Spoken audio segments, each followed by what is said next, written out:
Hey guys, Mudman back again with another sneaker review. Unfortunately, this time I lost the box that the shoes came in. But as you can see from this box, I also picked these up from Finish Line.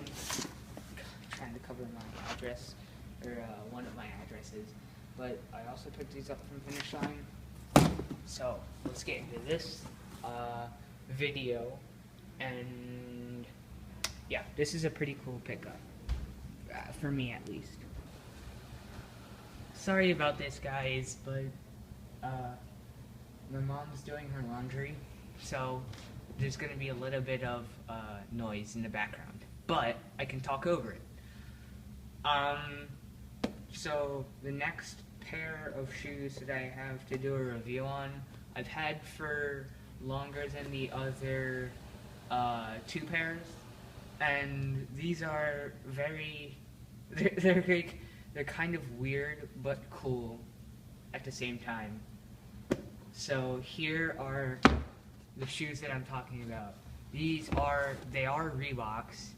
These are the Reebok Pump Kamikaze 2 in the Twilight colorway, and I have to say, there's a lot to go over with these. So, let's start going over this. So, starting from the bottom, traction-wise, it's just herringbone, but it's old-style herringbone, where it's like, instead of being pointy like that, it's more like that. It's more flat, like, it's hard to explain, but instead of being pointed like that, it's more like that. So it's flat. But these, they seemed to have really bad traction when I first got them and when I was like playing in gym class. And then I started to break them in, and they got super good traction once I did that. So the way that I broke them in, or I broke them in, I could have broken them in a lot faster, is what I should have done. Basically, on it, there's these little nubs of rubber. You can just like barely see those. But those little nubs of rubber really prevent good traction out of the herringbone system.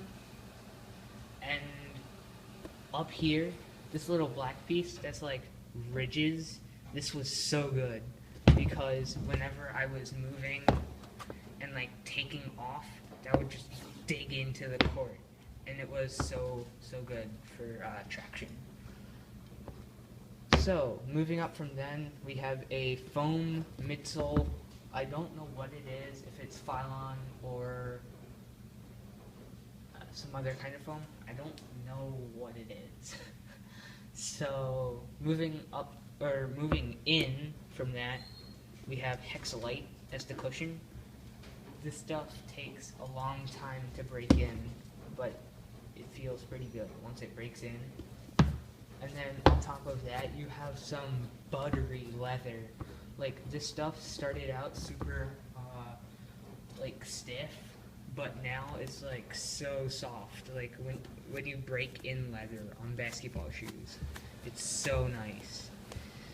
And on top of that, we have suede or nubuck overlays on it, and the main colors on this are white, black, red, and green, obviously.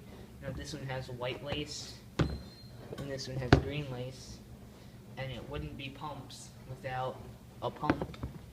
And the little pumps on them say the kamikaze, because it's a pump kamikaze 2.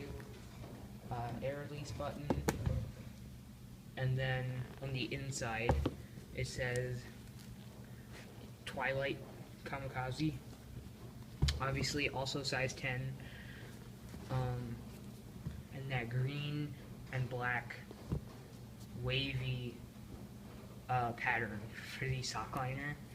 These are so nice, they're so soft now. So these, unfortunately, one of the drawbacks of these is ventilation. there's not a lot of ventilation on these, and the tongue looks like it's mesh and breathable, but it's not. If you don't know how pumps work, there's a bladder in there that the pump fills up. So this is not breathable, and these holes don't do a lot. So these are not the best for ventilation, but they look kind of cool. And a couple days after I got them, I was wearing them in school, and one of the teachers pointed them out and was like, "Are those the pumps?" And I was just kind of like, "Yeah, they are." They're kind of like a little bit iconic. Just pumps in general are a little bit iconic. But if you can't see it, but this cut of leather, like,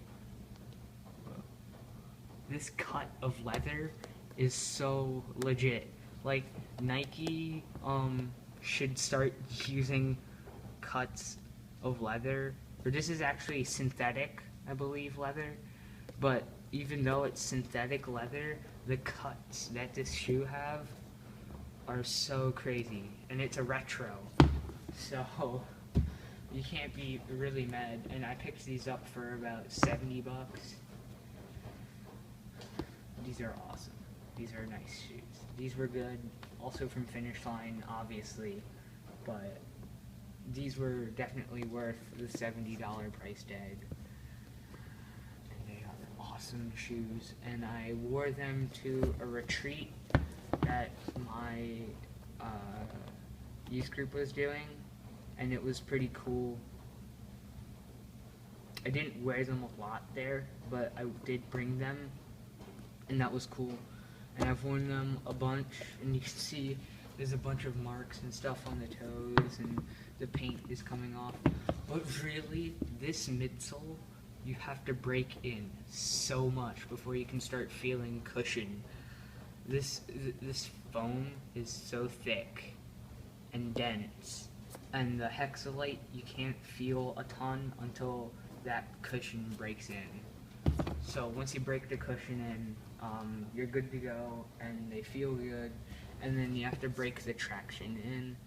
And once you break the traction in, you're really good to go. And these stick to the floor really well. They have pretty decent traction for like an old herringbone style of traction. Now, what I could have done was I could have, like, for indoor shoes, these didn't stick very well until I broke the traction in. For outdoor shoes, these were just fine. Like, the amount of rubber that they used, that Reebok used, it's crazy. These are really good for outdoor shoes, but indoor-wise, break in the traction first, and then you can use them for indoor hooping. But first I have to say I could have broken them in a lot easier if I wore them outside and was like dragging my feet around. That would have broken them in a lot faster than using them inside and wearing the bumps down from inside use. So that basically concludes my review of the Reebok Pump Kamikaze 2 in the Twilight colorway. These are pretty cool, and 70 bucks, man. 70 bucks. These were pretty cool for 70 bucks. So that's about it.